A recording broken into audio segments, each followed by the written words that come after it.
There are fears Russia is creating a pretext for a chemical attack on Ukraine after claiming it found US-backed biological weapons operations in the besieged nation.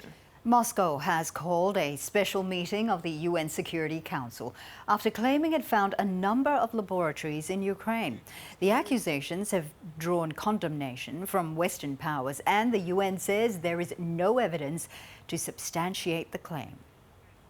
I am aware of media reports regarding allegations of biological weapons programs. The United Nations is not aware of any biological weapons programs. North America correspondent Barbara Miller joins us now from Washington. Barbara, talk to us about these claims that Russia has made to the Security Council. How were they received by the Council members?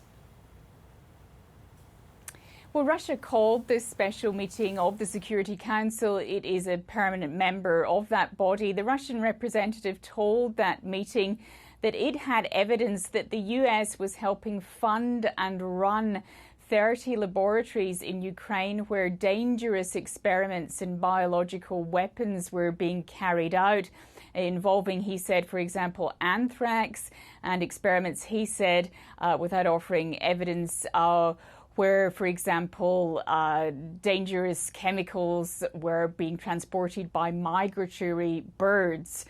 So some fairly stark claims there by the Russian representative. The US representative to the body, Linda Thomas-Greenfield, said these claims were baseless. The US has been saying for a couple of days now that these claims coming from Russia were laughable. These claims through the Security Council meeting were sort of officially presented today.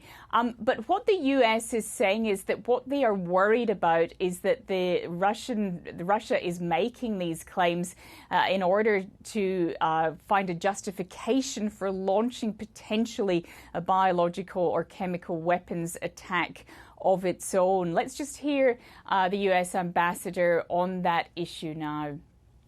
We have serious concerns that Russia may be planning to use chemical or biological agents against the Ukrainian people. The intent behind these lies seem clear, and it is deeply troubling.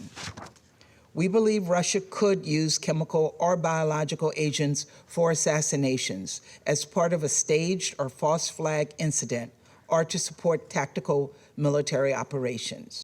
Now, Barbara, the economic warfare continues with the US among a number of countries now announcing fresh sanctions against Russia today. Talk us through some of those. That's right. We saw another coordinated action today. The US, G7 and European Union announcing that they wanted to essentially downgrade Russia's trading status. This would mean that they could introduce quotas on Russian goods, that they could increase tariffs. Now, Joe Biden, for example, would have to put that measure to Congress. He thinks he would get the support of it.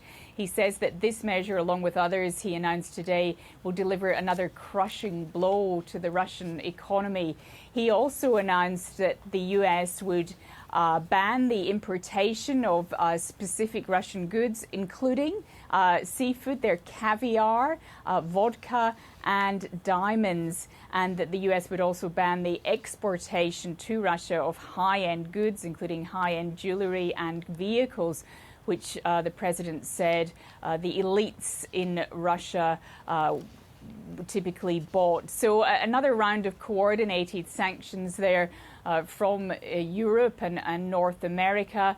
And the US is saying, look, were President Putin to launch any kind of biological or chemical warfare on Ukraine, then there would be more to follow. He didn't specify what those were. I mean, you're starting to think, what more can they do in terms of economic sanctions? But they keep these rolling out in these coordinating packages to try and, I guess, keep the momentum going, to keep the sense that although the US and other Western countries don't want to get involved directly militarily in the conflict, although they are supplying weapons, that they are continuing to take action. So far, of course, from what we see on the ground, these sanctions are not playing into President Putin's calculus, and the war is continuing. Well, not just yet, I guess. Barbara, thank you very much for that. That's Barbara Miller there speaking to us from Washington. Thank you.